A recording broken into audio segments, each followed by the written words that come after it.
Hello, and thank you for joining us. I'm David Penn, research analyst with Finovate. Joining us today is Simon Marchand. He is the Chief Fraud Prevention Officer with Nuance. Simon, thank you very much for joining us today. Thanks for having me. Yes. To start off, can you tell us a little bit about Nuance and your role at the company as Chief Fraud Prevention Officer?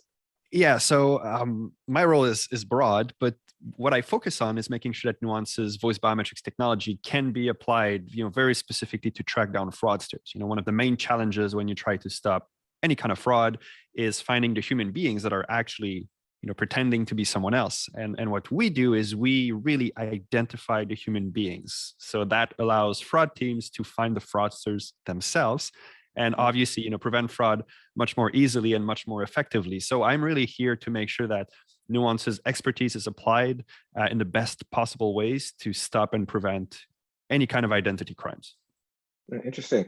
What are some of the main concerns for financial institutions headed into 2022, including the prospect of deepfakes, which we're hearing about more and more these days? Yeah, big topic, deepfakes, right? But before we get into that, let's start with what maybe is the biggest threat that we see in 2022. There's actually two. The first is we're still going to have a lot of employees working from home. We've had to shift to work from home quite drastically because of the pandemic. And now it seems like it's been generally accepted as a valid way to function, for banks, for call centers, and for pretty much any industry. The problem with that is it raises concerns around new risks and vulnerabilities that it exposes financial institutions to. If you're working from home, you're not only easier to manipulate and socially engineer, from a fraudster's perspective, but you're also alone, unsupervised. You have access to a lot of very sensitive information. And banks are very concerned about how they can, protect their customers' privacy and personal information as effectively in a work from home environment as they would do it in an in-person environment. The other, big threat is fraudsters are quite significantly shifting to account takeovers and subscription fraud. So very identity-focused crimes. They have adapted very, very rapidly during the pandemic, and they have seen that it's, very profitable to do and to focus on those specific attack vectors. So they're moving away, especially in the US, completely away from those card not present kind of fraud, card skimming, and all these things that we have been fighting for a couple of years. And we've seen that 2021 is, on track to be the worst year in the past 20 years when it comes to the number of identity theft victims in the US. So fraudsters are moving towards that, and we need to move quickly if we want to make sure that we're protecting our customers. Now, to your point on deepfakes, as much as we hear about it, not quite the threat we think it is today. The truth is, biometrics technology that allows to identify someone using their voice when they're calling their bank is so advanced and so powerful that there's no deepfake technology today that would allow fraudsters to successfully break into an account that is protected by biometrics. Now we know that the technology is there, it's evolving, we're monitoring it, and we have synthetic speech detection algorithms built in to be sure that when fraudsters decide to use that technology and leverage it, we'll be ready. Truth is, it's not as big of an issue today, but we have to be ready for it. We have to have solutions that are, cloud-based, that allow for continuous and ongoing upgrades of the technology to make sure that if there's new synthetic speech tech available in the hands of fraudsters, we have the solution right away deployed in our systems. Well, it's very heartening to hear about the deepfake, certainly given some of the levels of concern. But at the same time, the remarks that you made about the spike and the rise in the identity end of that fraud equation being more and more challenging is something maybe to be more concerned about. How can financial institutions better fight back against some of those specific threats that you mentioned? Well, in the past 2 years, there's been a focus, from C-level executives when it comes to investing in better customer experience, but mostly investing in better security measures. We have customers we cannot see in person as easily as we did before. So those investments that tend to come, once a decade or maybe not even that, we need to leverage them to their fullest potential. And one way to do that is to move away from the knowledge-based authentication that we have today. Asking questions, asking for passwords, for PINs, that's not something, worth investing efforts in, because fraudsters have that information. It's out there, it's easy to get, it's cheap.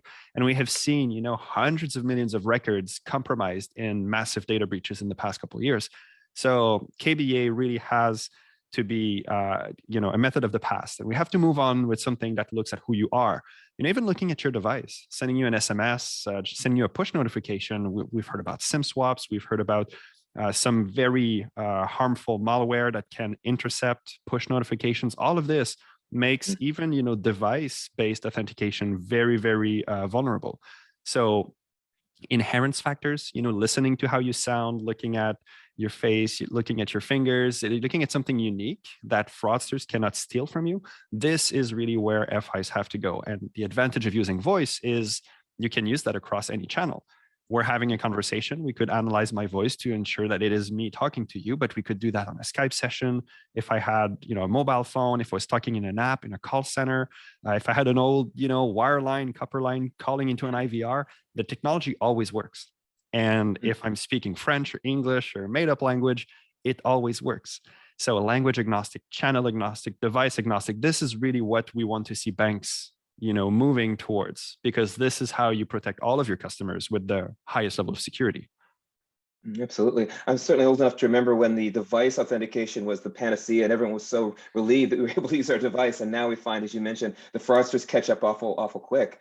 I'd like to talk a little bit more about the biometrics. I think most people understand biometrics as a voice-oriented technology, but I heard you in your last response mention fingerprints, you mentioned facial. What all goes into the biometric approach when we talk about it? So there's a lot of it, right? So facial and fingers, they're the most ubiquitous. Every hardware, every device we have in our hands, allows to unlock the device with those technologies. Their downside is twofold. So first, it's very hardware dependent.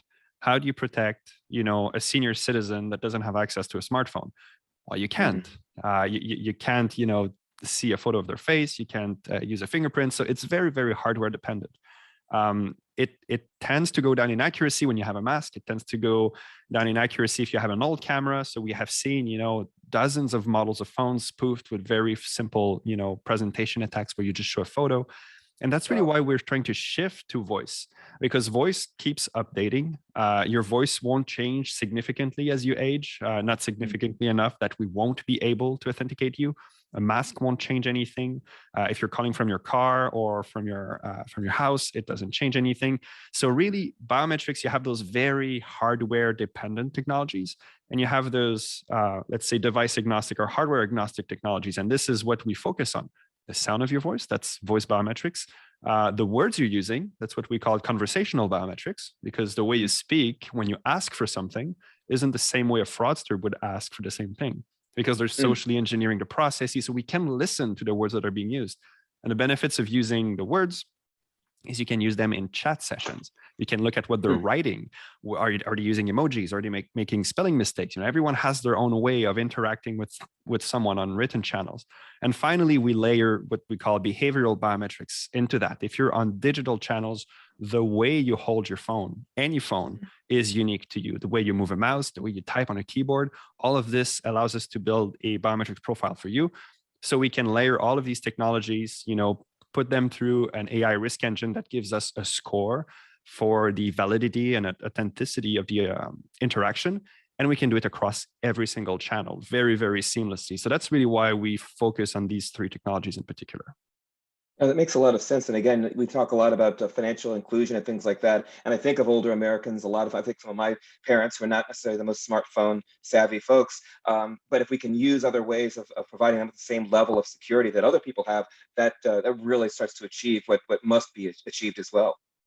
Absolutely. And it guarantees, greater accessibility to services. If remotely you need to get those high risk services, very high risk transaction, address change, it would make no sense to decline to provide those services remotely, especially if you have, limitations that prevent you from going into a branch. So really, when we start looking at biometrics technology, it's also about increasing accessibility to services. And this is really what we're working on at Nuance. It's fantastic. And I think a great way to conclude. I want to thank you very much for your insights on this topic of biometric authentication, something we're going to be talking about quite a bit in 2022, I'm sure. That's all the time we have for today, I'm afraid. To learn more about Nuance, you can visit them at their website at nuance.com. Thank you for joining us today. Have a fantastic week. Thank you again, Simon. Thank you for having me. Have a nice day.